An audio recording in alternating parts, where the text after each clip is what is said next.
You have Patrick Findaro here, co-founder at Vetted Biz. Very excited to have on two executives of a neighborly brand. We've already interviewed the brand presidents as well as directors of franchise development at a few of their peers, including house masters, inspections. Very excited to have on Lou Schager, who's the president of Mosquito Joe, as well as director of franchise development, Jerry Cooper. So thanks both of you guys for joining today. Oh, Patrick, thanks for having us. This is great. And you both have pretty different backgrounds. Lou, very extensive military career, serving in the Navy for 27 years. I'd love to hear about your experience there and how it's translated into the franchising space. Sure. And then Jerry, more on the franchising side. So I'm curious what attracted each of you, and maybe we could start with Lou, to working with the Mosquito Joe brand. And it's more than just killing mosquitoes, from what I understand. You're helping people not get diseases and not die, which is a pretty big mission. You know, it's interesting how you couched the question in that. You know, what got me interested in Mosquito Joe as a business opportunity, because I've been a customer of Mosquito Joe since 2014. When I was active in the Navy, I'd be traveling and my wife said, "Lewis, we're getting Mosquito Joe." And whenever she says Lewis, I stop and listen. Yeah, that's well said. And I quickly learned, and I didn't know anything about the product or how it worked. Like most customers, I'm like, well, that doesn't work. I don't believe it. You usually have to lather yourself with Deets and off to get rid of mosquitoes. And boy, after the first, missed the treatment since. And more importantly, the customer service was like none other we've ever seen. And we purchased cars and houses, but nothing as cool as the white glove touch we got from these young technicians. And my wife was always impressed, and I was always impressed. So when the CEO approached me about the opportunity, that was immediately the first takeaway. It's like, this is a great brand that was bringing happiness to my home and also protecting my family from, as you mentioned, those vector-borne diseases that mosquitoes and ticks bring. And we have dogs too, and we don't want our dogs to get ticks. So it was they're part of the family. It was a no-brainer when they approached me. Yeah, absolutely, absolutely. And how about you, Jerry? Well, I have about 28 years in franchise development at the development and operations level. And without going to the names, for 15 years, I was in brick and mortar franchising. Typically, the investments were anywhere from about 1 million to 2.5 million. Had to do with finding real estate, doing a build out, seeing entrepreneurs become really magnets for debt. And it kind of got to the point where I was looking for something where I can work with true entrepreneurs, people looking to make a difference in their lives without going into heavy debt, something scalable. And knowing the neighborly brand, and I happen to have a good associate over there, was chatting one day, and Mosquito Joe was on the horizon for an acquisition, and it just sounded fantastic. Met with Lou and the team and said, this is just a great culture, and here I am 3 years later. I'm curious if one of you could tell me just what's the need of the consumer. Why is this a service that people really need for whether it's their loved ones and then going down to their pets and animals? Do you want to take that one first and I'll follow up? Well, it's a need they don't realize that it is a need. But let's just look at the last few years. With the advent of the situation with COVID and things like that, people were staying home.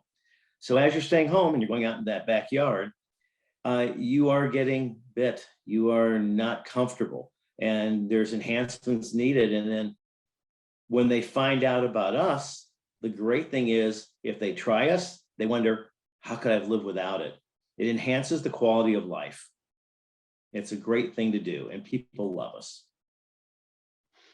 Yeah, I agree with what Coop just said. And my experience personally with my family says just that. But also, I find that people invest in their homes and they invest in a patio or a deck.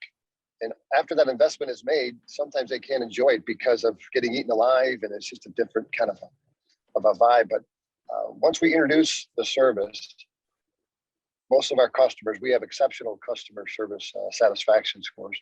They're just blown away by how effective it is. And we've got so many customer reviews that says, and not to be melodramatic, it's life-changing for how they experience their family times together in their backyard. And that is so heartwarming.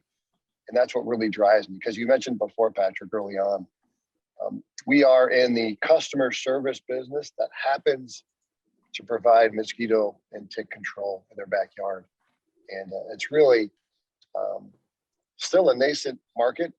And many of our consumers are learning about this for the first time. But once they get a feel and experience it, they'll never go back.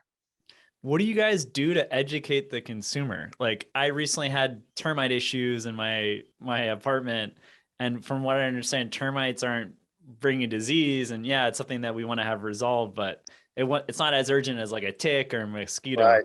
What are some things that you do to educate the consumer and the final customer? Right. Well, a couple of ways we think about it. Number one, we've got an extensive training plan for our new owners as they come in. And the majority of our owners don't have a background in entomology. I certainly didn't.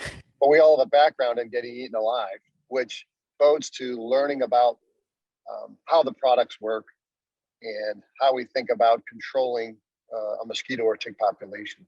One thing that we're proud of, we don't market to scare tactics, Patrick. We don't say, you get us and you won't get a disease. It just doesn't resonate, nor do I want to go there. Yeah. We let the natural media cycle handle that, because there's a West Nile virus, there's Lyme disease, and there's plenty of information and media reports about it. But we are a solution to that problem. So we always emphasize in our marketing that we are bringing happiness and a greater quality of life to your home. And we also are a solution to that challenging problem. And I want to continue with Coop's thoughts about COVID.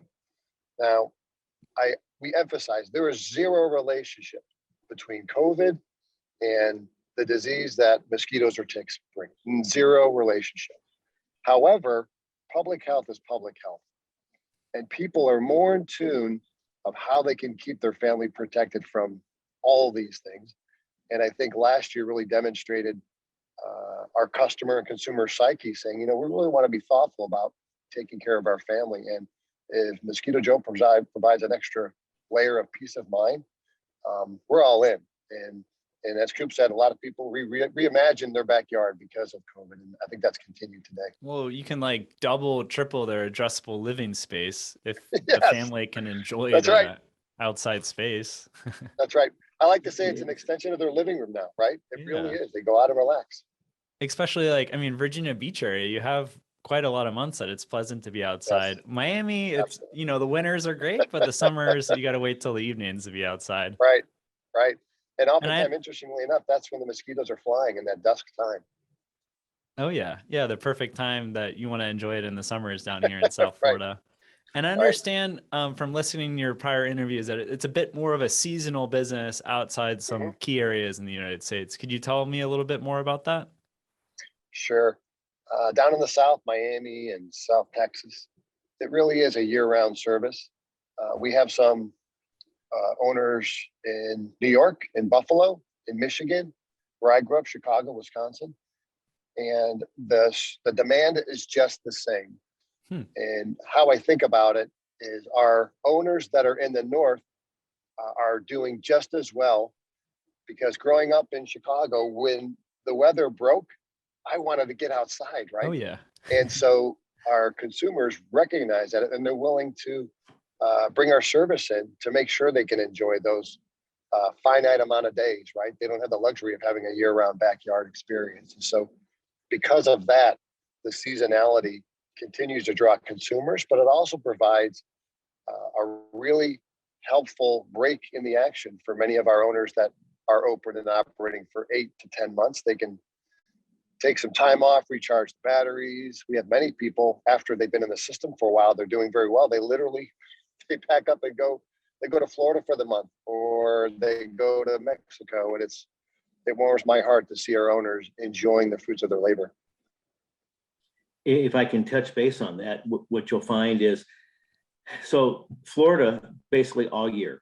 Yeah. And just think of your business all year, same amount of business, a little bit of ups, a little bit of downs, seasonality. And people always ask, can I do just as well if I live in New York? Well, some of our biggest franchisees are in Rochester, Syracuse, very cold areas, Boston.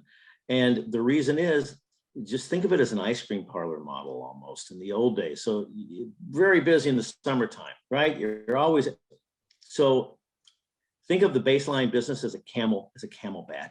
You're really busy throughout April, through October, but a lot of our clients really like this so they can be with their family in the off season, do just as well in the demand periods.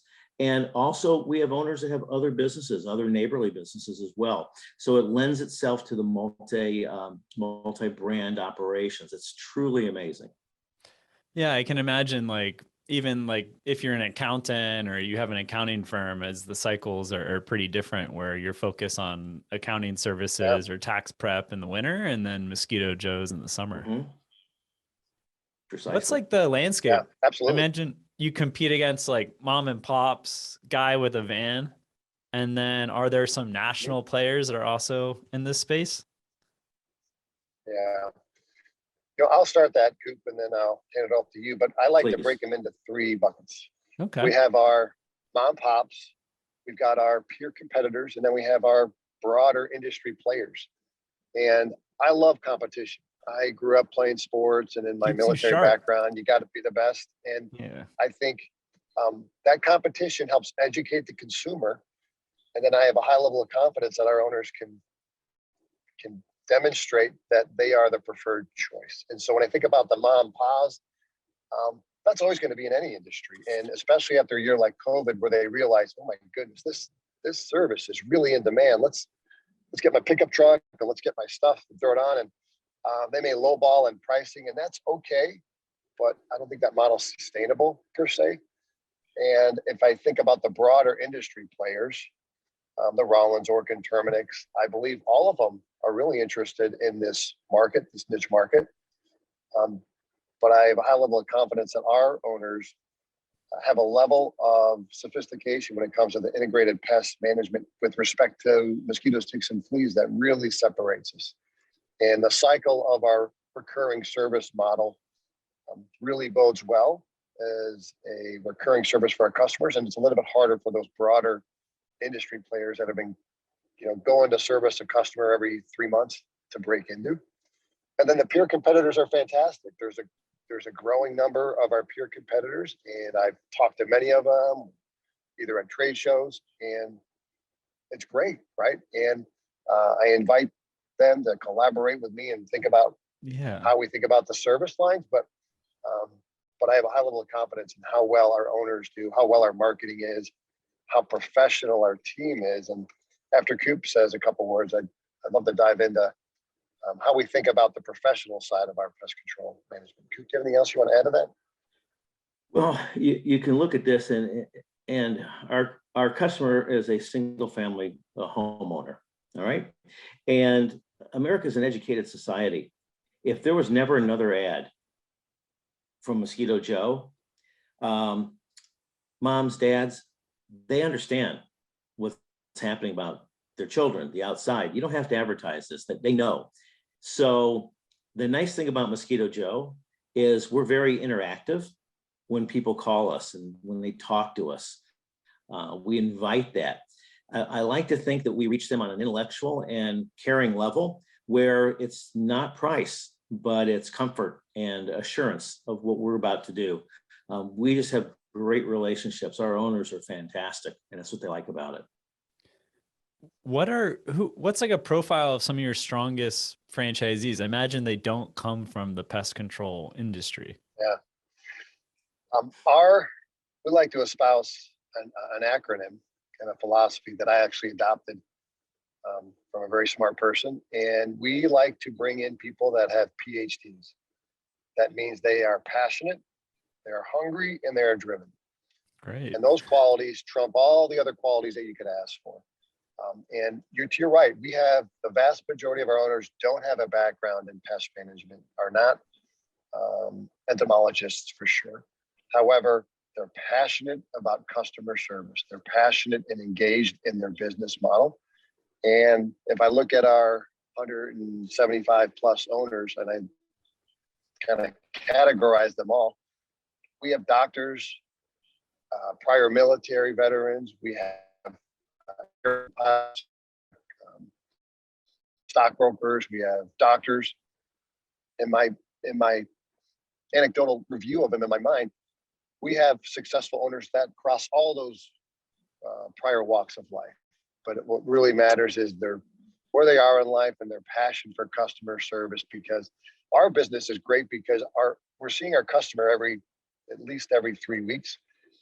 And as I said, with high satisfaction scores, our owners love and are proud to provide that service to them. And it really spurs them to do better with each time and to really dive in to be the professionals in the industry, getting all the proper certifications, be it from the National Pest Management Association, be it from their local state requirements, getting additional training in addition to ours, which really elevates our game and makes us, I feel, leader in the country in this market.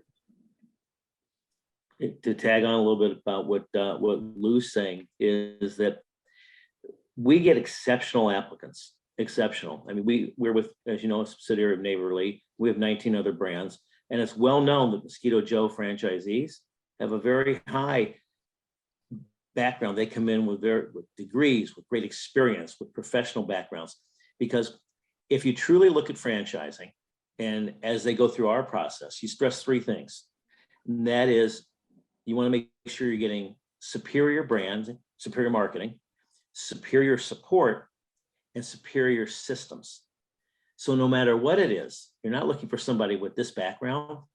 Anybody who's looking to go into business is looking for that so they can apply their natural talents that they've used in their past lives. And it tends to be a fit for the right person. That's who we're looking for. And what's the startup cost like on the low end or even the high end? Like if someone wants to get into Mosquito Joe's? Lou, me, take it away. Go ahead. The investment level is between 100 to 150,000. Okay. You need a technician on that phone, customer service, and a van. Everyone starts the same. Now, that's a great way to do business instead of going out and getting 2,000 square feet, signing a 10-year lease, and hoping to get to that business. So go back to ours with that 100 to 150,000. Then as business dictates and you scale, you add another van and then another technician. That is the thing that attracted me to this, and that's that scalability. That's wonderful. Yeah, and I'll add to that, Coop. I do think that's a big strength of our system.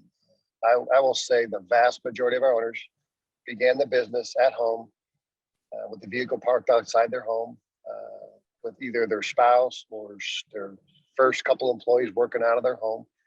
It really helps keep those operating expenses down. As Coop said, the $150,000 initial investment is on absolutely the lower end as you think about franchising.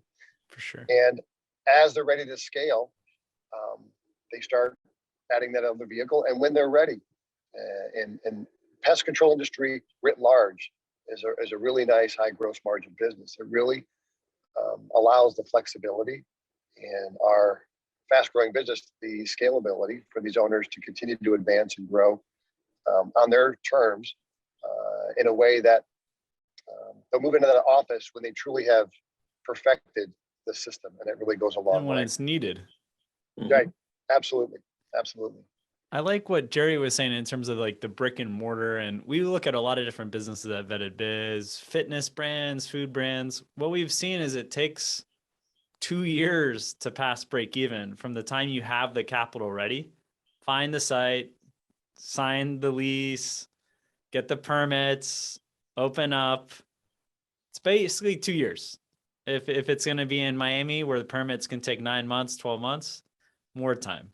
So I like that service brands like Mosquito Joe can pass the break even relatively fast, as well as hit that income stabilization where they're making significant money to pay the bills for their family. I'm curious to see what you guys do to help the new franchisees pass break even as fast as possible, and then also hit that threshold where they're taking money out of the business. Right. I think it all starts with Jerry Cooper doing great work and bringing in those Thank you. candidates who have PhDs. The next piece is our really thorough and well thought out training, and it's a training continuum.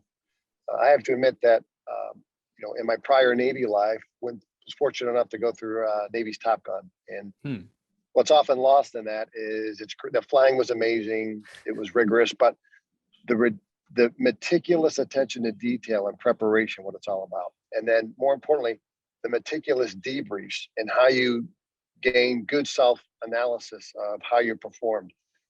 I've been able to bring that into our training process to really provide a good training environment that not only ends after that initial training, but it's a training continuum, whether it's weekly conference calls and our annual convention and regional meetings and having advisory councils, and all that added up to continue that, what we like to call educating to differentiate both our owners as well as our consumers, but also remaining to be brilliant at the basics.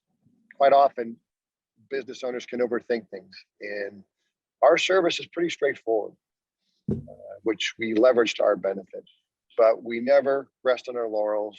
We never get complacent, and so we're always sharing best practices. And then I have a cadre of franchise business coaches that are the best in the business, and we've had this past year have brought on some really strong, talented coaches to help guide those owners.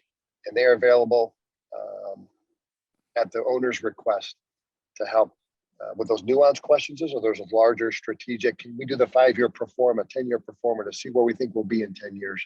All my coaches love that. And then I'll finish with, I think the proof's in the pudding. If you look at our marketing, I'm so proud of that. And that's been the linchpin of our growth. Smart, attractive, fun marketing that really leads the way. If you look at the back of my business card, Patrick, it says, stop smacking yourself in the face, right?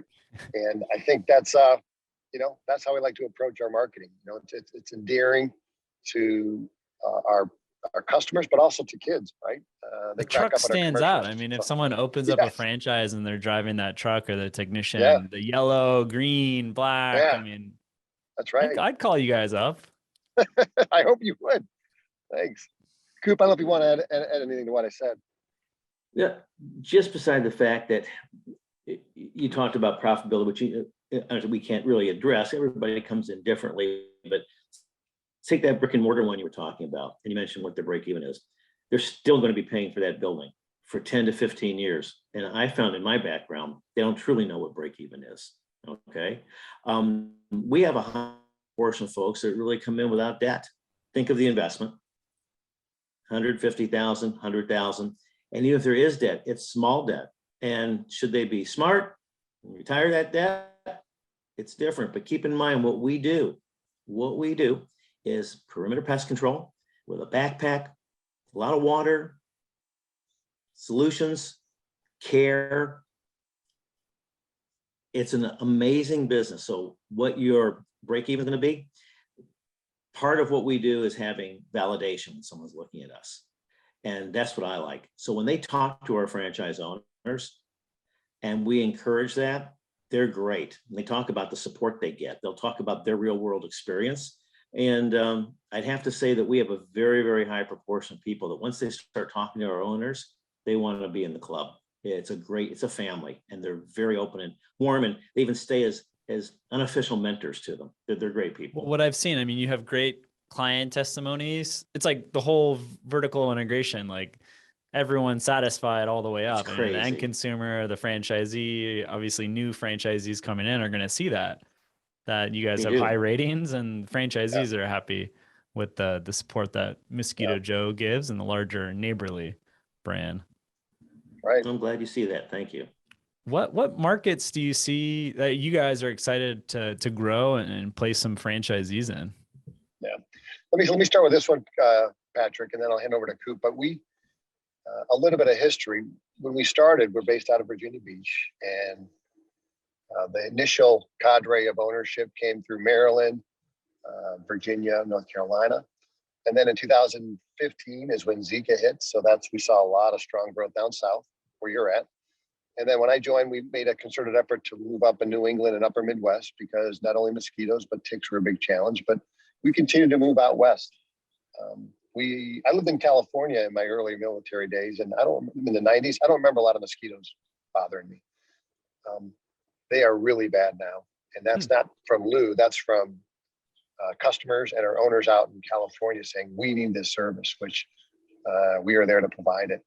But as I think about the offer and where we'd like to grow, I think this is an important part of our long-term strategy and vision is we are continuing to strive to be the thoughtful provider of this service. And that's why our enrollment in the EPA, the Environmental Protection Agency's Pesticide Environmental Stewardship Program, something we've been enrolled in for the past couple of years. And it's a thoughtful way that we can apply our products. If we can find more natural options, which we are actively, I think it really is exciting for us. It's exciting for our owners as well as the consumers. And as we move out west, you think about California, certainly a lot more sensitive and a little bit more aggressive in their restrictions, which again, I think it's a barrier to entry. Bring it on. That's helpful. And we want to work with them. And so we see California as a great opportunity, especially because of my strong emphasis, our team's strong emphasis on being the thoughtful providers of that service. So, well, you guys can communicate exactly what you're doing, what the product is, and a California consumer is going to be more mindful about what you're spraying than maybe someone in Middle America, I'd imagine. Absolutely. Coop, what else are we looking at, Coop? And they have that awareness too of what's happening as far as, to them. Los Angeles actually is well regarded right now as one of the top areas that have the issue. But as Lou mentioned, it's pushing west. So we started basically a Southeast company, continue to grow, but there's many states. So I'm in 39 states. I think we have more than that now. And there are mosquitoes everywhere. And just to give you a recent story, so one of our recent franchisees who did a multiple territory in Los Angeles, you're looking at this as the problem that is the problem to be. So between California, Seattle, the Pacific Northwest, New Mexico, areas where we're in a situation with climate in the US where things change. And with pests, pests are a part of that because of the climate conditions, the water, the heat, the prevailing winds. I just actually saw a video on Jeff Bezos this morning when he had a small little Mac computer and a homemade Amazon sign up. And he just started with books. And I just love this. And he talked to him and said, well, where can this take you? He goes, we want to be where there isn't a bee yet. That was the foresight. So out west, I have a lot of territories. It's the place to be. And how have you seen consumers shifting with COVID? I mean, I imagine your business probably dropped a bit and then started picking up. I'm curious to hear how consumers have kind of changed their purchasing habits and how you guys have adapted. I'll let you take that one. Thanks. And it's a great question, Patrick. And we learned a lot during the COVID year. And the biggest thing we learned is that our consumer base reimagined how they think about their family life at home. Recess was in their backyard, right, for their kids during that year. They weren't going to the 4th of July activities. They were staying home. And also, we saw a lot of home improvement during the COVID year, interestingly enough. And people were like, we just built this beautiful deck and we christened it, and then we haven't been out there since, right? We got to get out there. And so we saw significant growth during that COVID year. And we're proud to say that we retained those customers year over year. And this year, post-COVID, that strong growth continues. because I think our consumers are recognizing the value of building better experiences for their family and bringing happiness. And although not very many companies can say they're recession proof, some may say they're recession resistant. I certainly feel we are one of those, because if the money's getting tight, it's certainly expensive to go out to a restaurant for a family of four. That's going to be at least a couple $100 if you want to go to get a nice bite to eat. Or you could bring our services in and enjoy a great barbecue in the backyard. I think that's more cost effective, and that's what a lot of consumers are doing. And also, most of our customers probably have another home service. Maybe they have lawn care. Maybe they have other things. And if the money got tight, guess who's cutting the lawn? Right, I am, or that person in the home, but they're not going to get rid of mosquito control. Or you reduce the frequency. Like I Right, would not reduce right. the frequency of you guys coming to my property. Exactly. I would reduce the Exactly. frequency of a maid or some other Right. house service. But Right. And so we're as essential as the indoor pest control services for the reasons we've already talked about. Coop, I don't think there's anything else to add to that. No, not really. Although during COVID, we were actually deemed by Homeland Security an essential business. So while other places were closed, and I have many friends in brick and mortar franchising, and it was very difficult. We don't have that. So being an essential business, you're allowed to operate. So you're not carrying dead staff, things like that, as far as, just sitting there waiting to work. Yeah. Very important with us, very. In conclusion, any important metrics, KPIs that your franchisees are tracking daily, if not weekly, to grow their business? For us, it's all about new customer acquisition. And there's a refined window for that, generally speaking, from that April through 4th of July timeframe. And so that's a metric our owners and we all keep track of very closely. And then retention. How do we do maintaining those customers year over year? And it's in our franchise disclosure document for those to take a look at, but we have exceptional retention rates. And it's because of that focus on customer service. So you've already paid for those customers. Let's hold on to them for year in and year out. And those are the two biggest metrics that we have our owners take a look at. Well, I mean, you dumb it down. If you focus on those two things, the lifetime value of a customer is going to be much higher if he stays around for 5 years as opposed to just one summer season. Absolutely. Just to tag on what Lou was saying. So even just with Neighborly, we have, many other brands where something will happen and they'll be out there once every year, 2 years. Our cycle is every 21 days. So every 21 days, you have a chance to be a hero and someone they see and remember and want to keep coming out there. That's a great business to be in. That's recurring revenue. And that means there's something coming into the till. And as they're happy, more people join. Any concluding thoughts for those that want to go in entrepreneurship, potentially with a franchise like Mosquito Joe? Coop, do you want to start off and I'll close it out? Sure. For those that are out there that are looking for something to bring meaning to their lives, looking to possibly, have more time with the family, leave a toxic work environment, give back to the community, transition from the military. If they take a look and they follow our process and meet our people, and if we're a good match, it'll be the best thing that ever happened to them. It's life-changing. It really is. And it's family oriented. When we get together for a reunion with all the Neighborly other brands, we're kids, couples. It's a wonderful situation. Just give us a call, give me a call. I'll plug it. I'm on LinkedIn. My phone number is there. Just fire away. Yeah, well said, Coop. And I'll just close out with this. We are part of a larger organization that is Neighborly, and we espouse a code of values. And it's something that we are reminded of every day. Every meeting we have with 3 or more associates, we talk about those codes. And so it's always front and center in our mind. And I think that translates well when we're talking about bringing in new candidates and the business opportunity. And my goal is to see every owner reach their personal and professional goals creating a financial independence, something they've never been able to realize maybe before in their prior corporate life. And in the meantime, getting tremendous satisfaction from the smiles from our customers. And it really warms my heart. And so, what keeps me in this, what brought me in this business, what keeps me in this business is making dreams come true for these folks. And they're only, our business is only going to succeed if they do. And I'm proud to say we have a great cadre of owners that are doing really, really well. Well, yeah, I mean, it seems like it's a big testament of what you guys are defining when you bring in a customer, and you got to require that PhD, right? Purpose, hungry, drive. I mean, it's going to make it a lot easier to get everyone on the bus.